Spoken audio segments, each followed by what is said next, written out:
and welcome to Third Eye Thinkers. I'm your host, Megan Benanti. And I'm Michelle Welch. Thanks for joining us today. So today, we're going to talk about spirit guides. Yeah. So we talked about that's one of the number one things, I think. Do you get asked about that a lot in your practice? Because I do. Right. Well, I get people that are thinking spiritually and they want to know how to connect, but they're also they're kind of all over, they don't know where to go with it. And so spirit guides is a great place because we've all got them, whether we're looking at angels or guides or somewhere in between. So, and there's a lot to talk about with that because of how we understand them and interpret them too. So that's one thing I was going to say about our podcast in general. Mm-hmm. We're starting with some really broad topics. And so as we go along, we'll probably break those topics down more for you. We're scratching the surface with these broad topics. And 30 minutes is not a lot of time to cover everything there is about spirit guides, because that could, like you said, that could be, a lot of people would put in that category, I would say, maybe angels, even perhaps animal totems, maybe even ascended masters, although there are probably some differences. They might want to know the difference between all of those things. And that's almost like a class. So we're just going to give you a couple of tools during our shows, during our podcast. Would you agree with me? Yeah. A couple tools on these broad topics. And then we'll probably get into, as we go along, into more nitty gritty of the topics, because it is very difficult to talk about spirit guides in 30 minutes. Yeah, and there's a huge subject. Yes, yes. So, go ahead. Oh, I was just going to ask about your crystal today. Okay, I'm excited about the crystals for today. I brought Angelite, and it's actually, you think, okay, it has the word angel in it, that it's just has to do with connecting with your angels. That, I would say, is not exactly true. That's some Angelite on the screen if you are watching. If you're not watching, it's a very blue, kind of a matte blue crystal. And I use the word crystal interchangeably, okay? Stone, crystal, rock, because that's a class I teach of the differences in those. But it's a blue. It's kind of a denim blue, a light denim blue. And sometimes it'll get those little white marks on it. And that doesn't mean it's messed up or bad or it's been roughed around too much. It just happens sometimes with the coloration of this stone. But the thing with angels is that people consider angels in very many different ways. Okay, it could be a guardian angel, it could be an archangel, it could be an angelic being from a religious sense, or it could be like a ball of energy. Some people would see them, a higher ascension being, even for those who believe in other planets and other star systems and galaxies. It could be a being from there, a higher vibrational being. So that to me also goes into guides and spirit guides. So Angelite's perfect for that. It's a very gentle stone, a very calm stone. The added benefit of any of these blue stones is it's for communication, because it has to do with our throat chakra.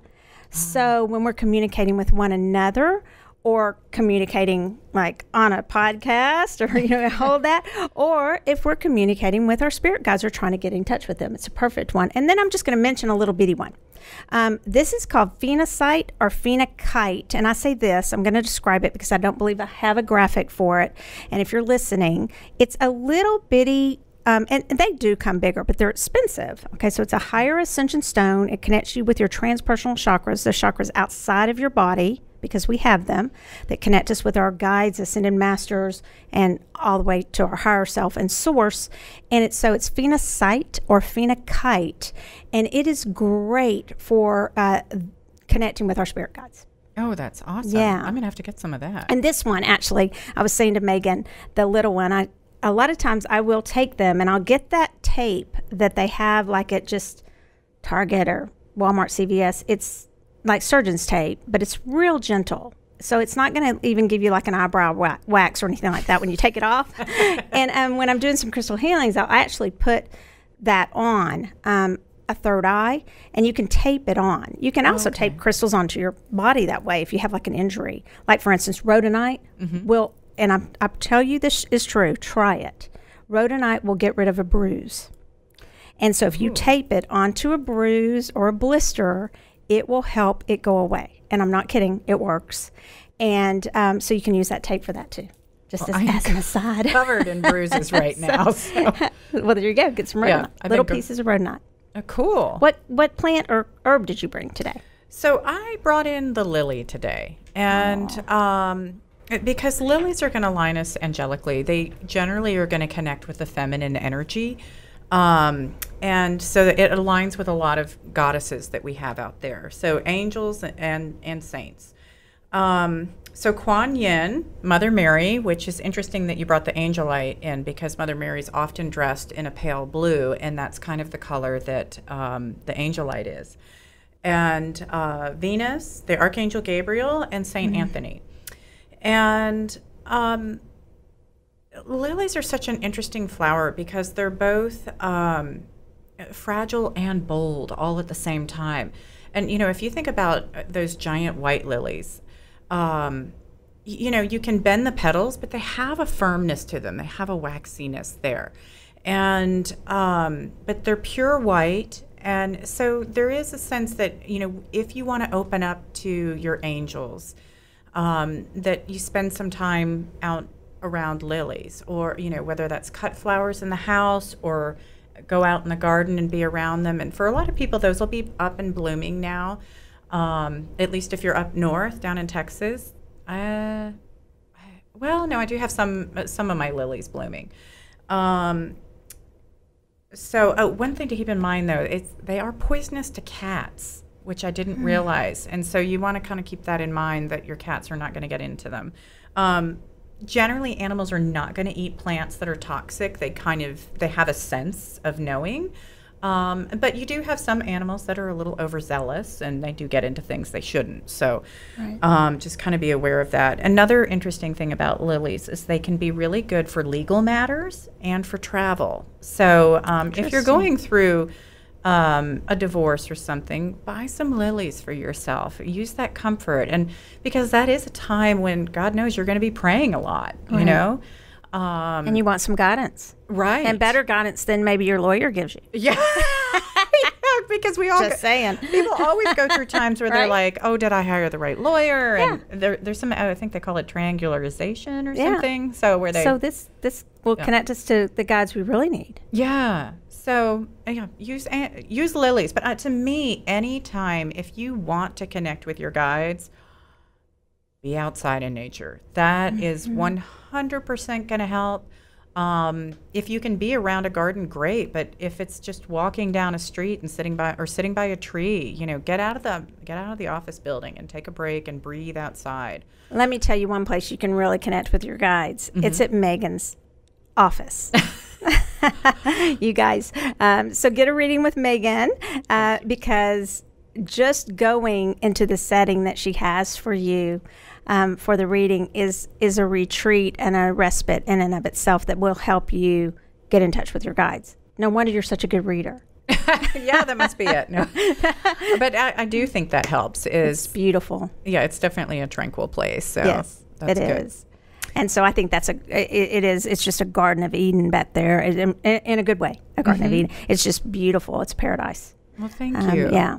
So I do think that's a great way to get in touch with your guides. You know, it's interesting to talk about, do you have to do, you know, do you have to meditate? You know, and I don't want to say do you have to, but I like it that you said you could just get outside, because that to me is a form of meditation. Maybe one of the best ways, if you'll just sit still and enjoy nature. Oh, absolutely. Or walk in nature, even if you're not sitting still. If it's hard to sit still. You know, for some people, it's just really hard to sit still, but if they're walking, they're still taking in everything around them. And to me, that's a form of meditation where you are going to get in touch with your guides. Absolutely. But I know that for some people, there'll be other people, because I have this class on Thursday nights that we've talked about, and it's an intuitive class, and I've had it for quite some time, and there'll be plenty of people in there that, as we do a guided meditation, a visualization of meeting your guides, there will be people like, oh, I met this one, I met this one, I did this, I did that, you know, and got in touch with my guides. And then there'll be the people in the room who, you know, quite honestly, sometimes they're the honest ones. They'll raise their hand and they'll go, nope, nothing. I don't know how to get in touch with my guides.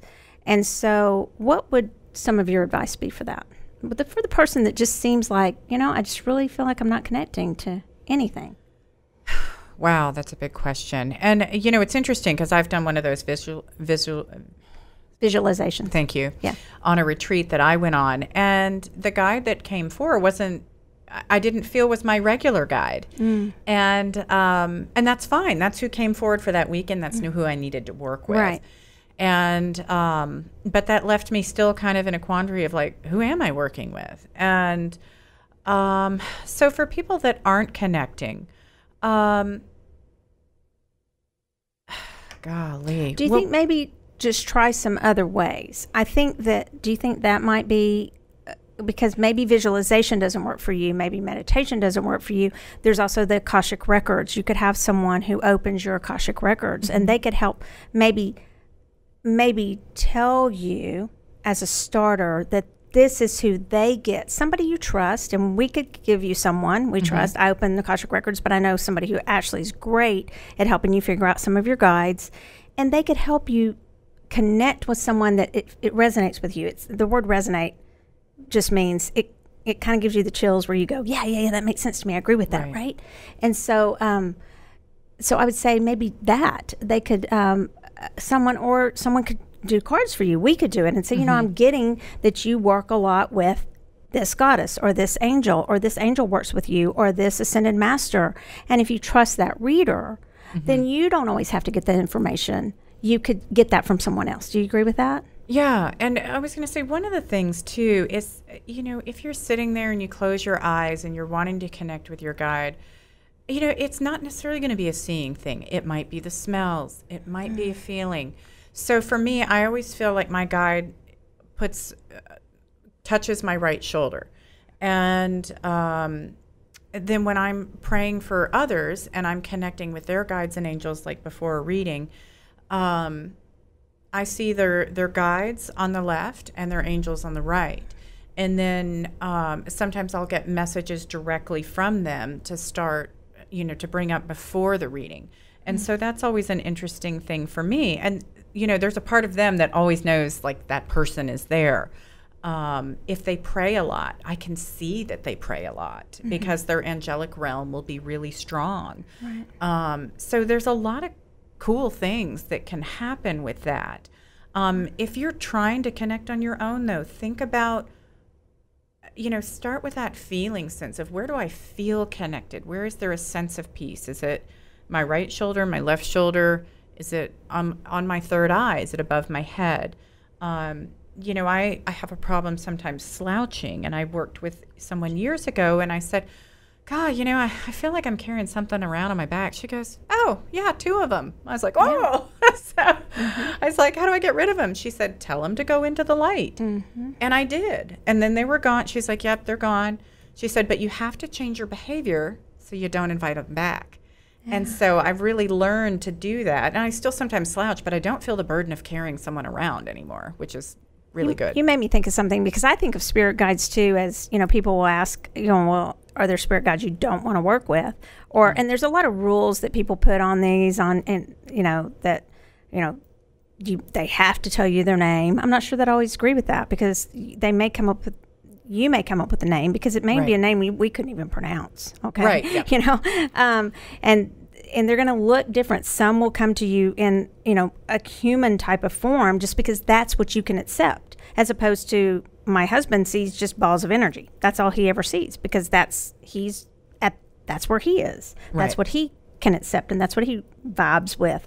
But as far as if there's something that comes in that you're carrying around or something like that, I do think we can get them to go away, number one. And 2, I believe that we do send them to the light. I had a guide one time that, and it was interesting, because my mentor at the time, the person who was working with me in a class, said, why'd you send this guide away? And I was like, why wouldn't I have?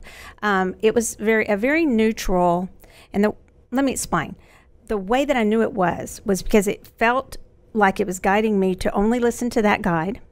Oh. Kind of starts sounding like a cult, okay? Only listen to that guide. It was kind of sarcastic, not in a funny, cute, that way, but in the true definition of sarcasm. Okay, so in a mean way.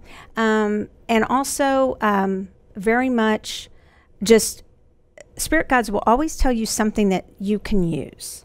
I believe that is to be able to be put to use for your greater and best and highest good. I believe that, or to work with you. But primarily, if they're just saying, just listen to me, and so too, if a reader or a teacher is ever saying that, you run, and you feel it. You feel, I'm just carrying something around that's not for my highest and best good, and then you just don't work with it and you send it to the light. And I did, and I actually channeled some, and it wasn't like a horribly negative being, but for me, it was not serving me. Right. And that's what's important, is to know what you need for yourself. For me at that time, you know. And I'm not saying neutrals can't at some times serve us, but at that time, for me, it was not serving me. So I think that when you're working with spirit guides, you don't need to be afraid, because they're there to guide you. That's what they are. They're guides. It's like people, you kind of have to trust that people are inherently good. Yeah. Most of the time, if you're working for your highest and greatest good and you ask for that, you're probably going to get your guides for the highest and greatest good. And probably the reason back when that happened to me a long time ago was there was a bit of ego that came in with me. Right. That wanted to do better reading. Now, again, this was a long time ago, because I now just won't play in those realms at all. And it wasn't, like I said, it wasn't real negative vibration, but it was a lower.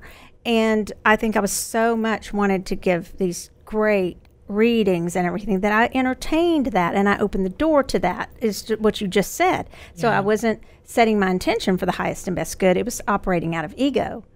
And that's what happened. And then I fortunately caught myself and corrected that. But typically we're going to draw in that which we are emanating out. I mean, the vibration that we're at, and what's supposed to work with us. One thing I was going to ask you about is, do you think people put too much emphasis on spirit guides versus connecting with their higher self?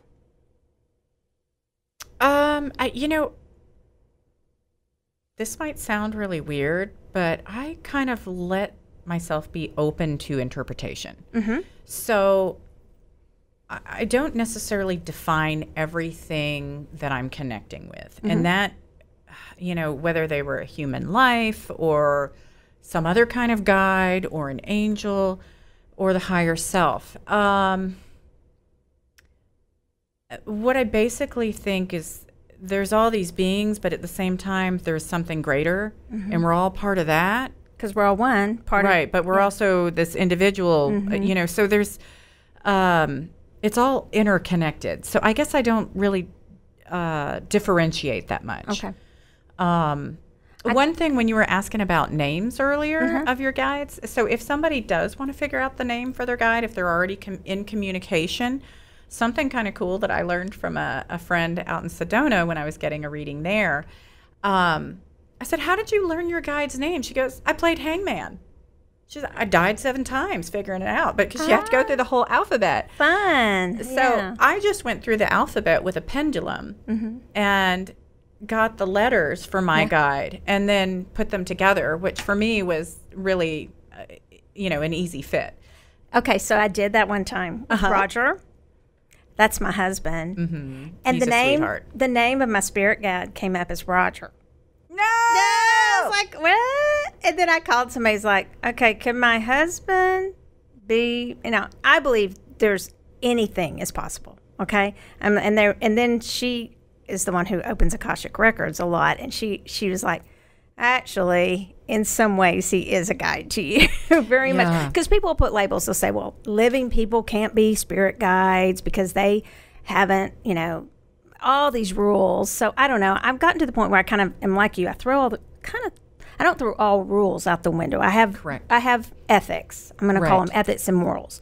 But I don't put labels and boxes too much around all the different beings anymore that I think people have tried to put the labels and boxes around. Yeah. Like, your guardian angel can't be a loved one.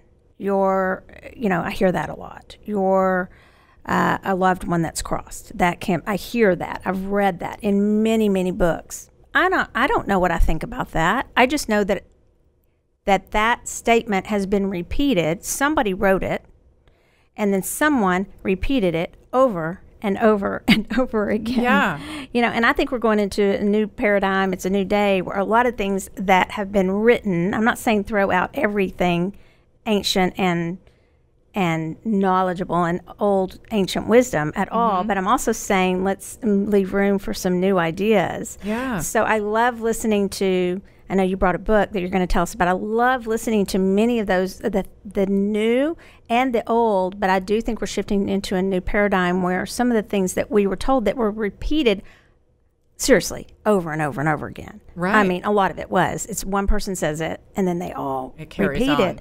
You know, now maybe that's a universal consciousness and it's truth. I don't know, but I always test it. I mean, I always ask. Well, and I actually had a client tell a story today that she had somebody ran a stop sign and slammed into her, and her cousin and her brother had died and in a car wreck, and when she was turning in her car the next day to get a new one. Oh, wow.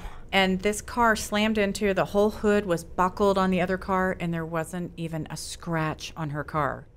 She was like, how did and she thought for sure, she said, it's my cousin and my brother protecting me. Yeah. So, you know. I believe that. I think it could be. Yeah. Why not? Who's to say? So. Exactly. What's your book that you brought? Okay. So, I just got The Wisdom of Sundays by Oprah Winfrey, and these are highlights from her Super Soul Sunday conversations.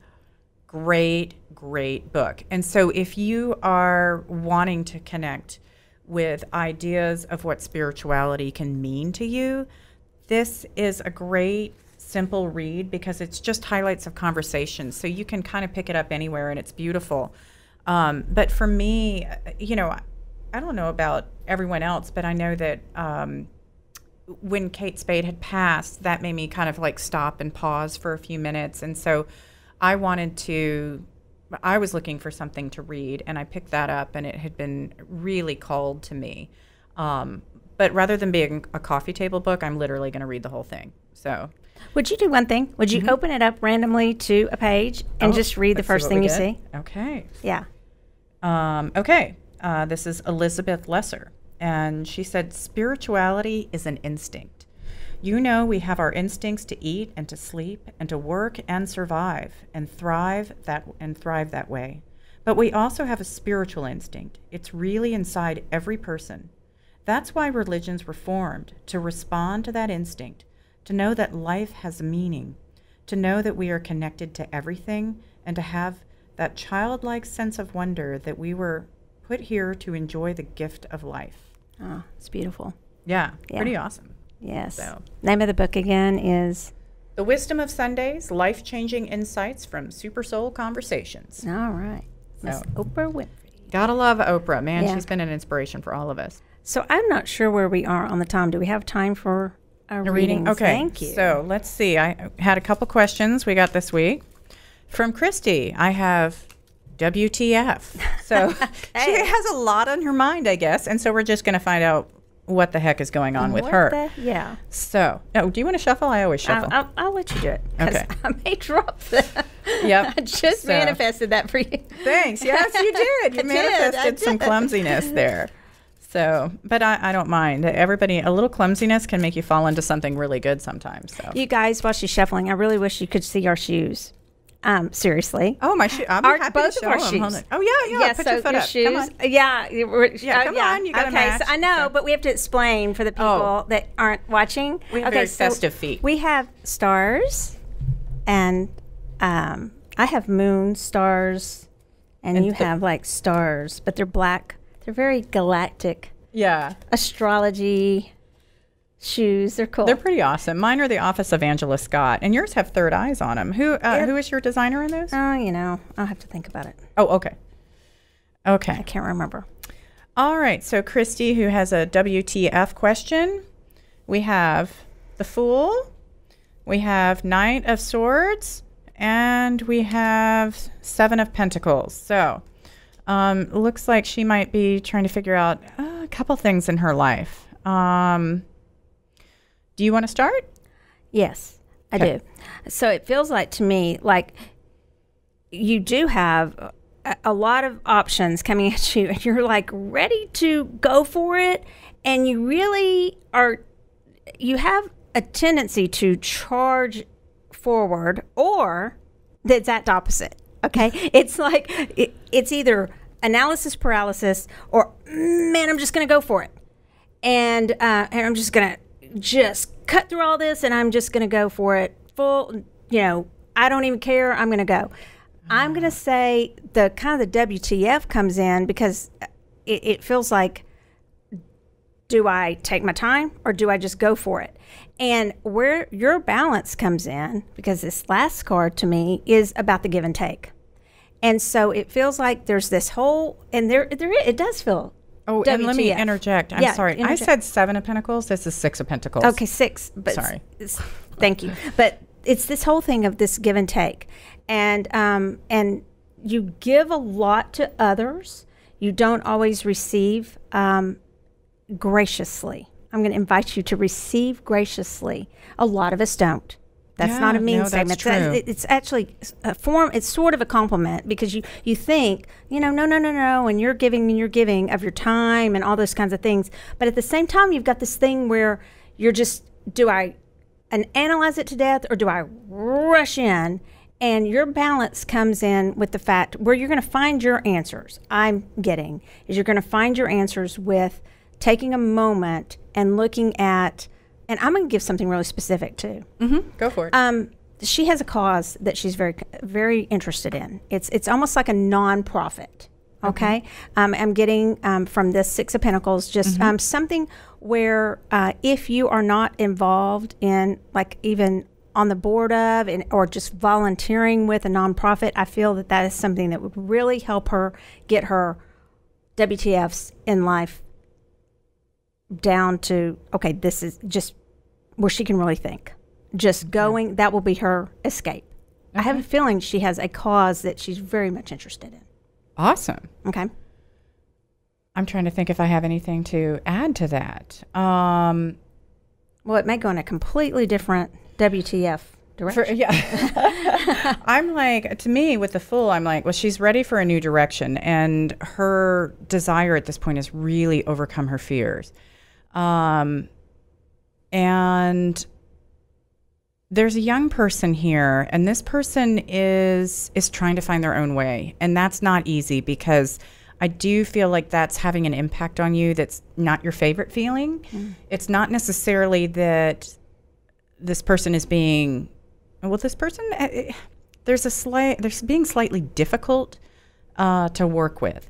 And I don't think, though, that it's, I know it's uncomfortable for you, but I feel like this person needs more space. But I also feel that if you're in a mentorship role with this person, you need to guide them because their decisions are a little bit rash and not well thought out right now. So, help this person to slow down and go, oh, it's like, okay, hey, this is the action I see. And then, so this would be the result that's going to happen from that. Or you could try this action and this would be the result that would happen from that. Yeah. And then with 6 of Pentacles, see, I'm feeling like you're handing out money. She is giving. Yeah. A lot. But I'm thinking she's done with this. Okay, good. And I don't know that I'm picking up on a very different vibe that you are tired of taking care of everything, Christy, and that this is your time to find some equilibrium in your life. I think you're over being generous and you want to hold back, and that Fool is like, you want to cut everybody off a little bit. So I don't know if you're the boss here, but I do think you are ready to make some serious changes, and I would not be afraid to make those now. I do think this is your time to dive into that. So, interesting. Okay. Yeah. You good with that? Yes, okay. Absolutely. Let's look at our next question. Okay. You want to read that one? I sure do. Hopefully I typed it better this week. Vanessa asks, will the physical pain I'm going through ever go away? Okay. And that's a little bit tough. So, okay, we're looking at a yes or no question. So we're just going to pull, because we're running out of time, let's just pull one card on this and see what we get as far as info. All right, Miss Vanessa. So we got the Judgment card, number 20 in the Major Arcana, which is interesting. We have the giant red cross here. So that brings in healing. But part of this is an intellectual awareness too. And so this is also you acknowledging that, okay, there might be a level of understanding my body here and acceptance that maybe there is part of that you're going to need to live with, but it doesn't need to be at the same level. I do feel like the body's healing, but you also need to accept that this is who your body is now. And that you also need to maybe look at prayers and connecting spiritually to help heal yourself. And also maybe look into some alternative types of wellness, like Reiki work or acupuncture, something that might help to heal the body that is non-traditional medicine. Because I feel like you've got a lot coming from the spirit realm that can be helpful for you. The only thing that I would add to that is I do believe there's some karmic ties that and some things that could be cleared out from your karmic residue in your stellar gateway with some healings. And I do think that's an add-on to everything you said, Megan. Okay. So, but yes, so alternative healings with especially dealing with your karmic residue. That's the karma we hold that I believe that we can clear out some of that karma that can manifest in us physically sometimes. Okay. Yeah. Cool. Mm-hmm. All right. You good? Yeah, I'm good. So thank you guys for joining us, and keep third eye thinking, and we will talk to you next week.